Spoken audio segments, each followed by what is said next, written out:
pumapatay. Panahon ni Marcos, panahon ni Duterte, kay Gloria, ang daming pinatay. O kaya yung mga tao, anong gagawin para magtanggol sa sarili? Ayaw natin yung Already, gano'n. time's up. Any reaction? Kahit anong paliwanag ang gagawin mo, hindi ako maaring sumang-ayon sa ideolohiya na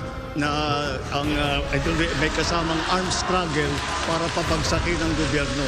Kahit anuman ang dahilan, wala na talaga sa batas yan. Calio Adi has something to say?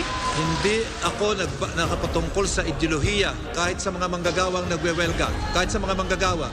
Ayaw namin ng welga, ayaw namin ng rally, ayaw namin ng rally. Mainit. Kung welga, hinaharas kami ng pulis. Pero kung kami pinagsasamantalahan ng mga kapitalista at ginagawa kaming kontraktual, pinipigilan kami mag-unyon, ayaw dagdagan ng aming sahod, mahantong kami sa welga. Ayaw namin, no? Pero nangyayari. Ganyan din sa ating panlipo ng kalagayan. Kung puro panunupil ang gagawin. Calio Adi, apologies. Time's up again. Any further rebuttals?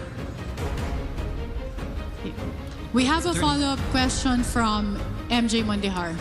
Gentlemen, ilang beses po nabanggit yung salitang peace talks. And it seems na sa dami ng taon na lumipas, wala po effect yung old style na peace negotiations. But when the Duterte government diverted at nagtuon po sa pansin doon sa localized peace negotiations, malaki po ang naibunga through the NTF-ELCAC. Ano po bang malinaw sa inyo?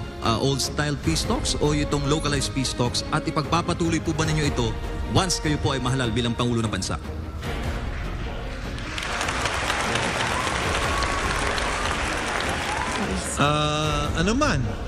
National, local, peace talk ay dapat nating pasukin para matapos na itong ating problema ng digmaan sa loob ng ating bansa.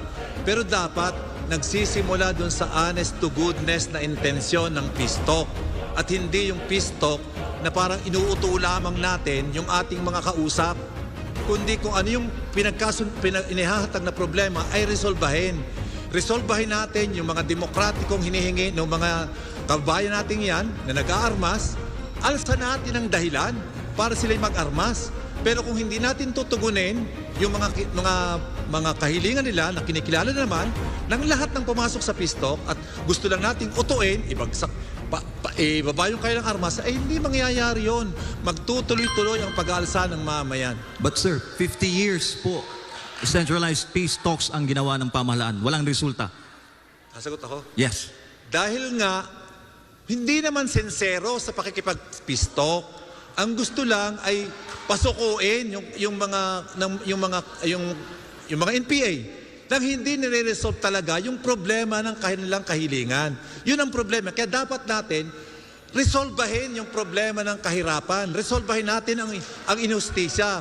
Ipatupad natin yung tunay na reforma sa lupa. Yun ang dapat natin gawin. Nang sa ganon, ay naniniwala ako, hindi naman sila, yung mga NPA na yan, hindi naman yan parang natuwa lamang na umawak ng armas kundi may pinag-uugatang problema at kahilingan na hindi nare-resolve hanggang sa kasalukuyan.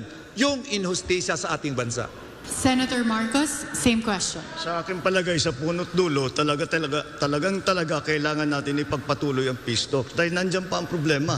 Hindi pa natin naayos ng problema. Kailangan ipatuloy pa natin lahat ng ating maaaring gawin para ayusin ang problema. Ngayon, kagaya ng nasabi mo MJ, nagsimula yan na sa taas lamang ang nag-uusap. Ngunit napalitan nga ngayon ang sistema ng peace talks at dinadaan sa lokal sa pamamagitan ng mga iba't ibang programa at ginagamit nga ang mga LGU officials na alam nila ang sitwasyon doon sa kanilang lugar at bukod pa ron, kadalasan kilala nila yung mga lumalaban, yung mga tinatawag na rebelde. Kaya dito sa naging bagong pamamaraan, marami nang sumama sa balik loob program, marami na ang natulungan ng NTF-ELCAC. Kaya effective ito, di patuloy natin, palawakin pa natin. Okay, MJ has a follow-up question. Para din po sa inyong apat, NTF-ELCAC ba ang solusyon o hindi sa problema natin sa insurhensya? We'll start with Senator Marcos. Hindi lang siguro ang NTF-ELCAC ang magiging solusyon. Wala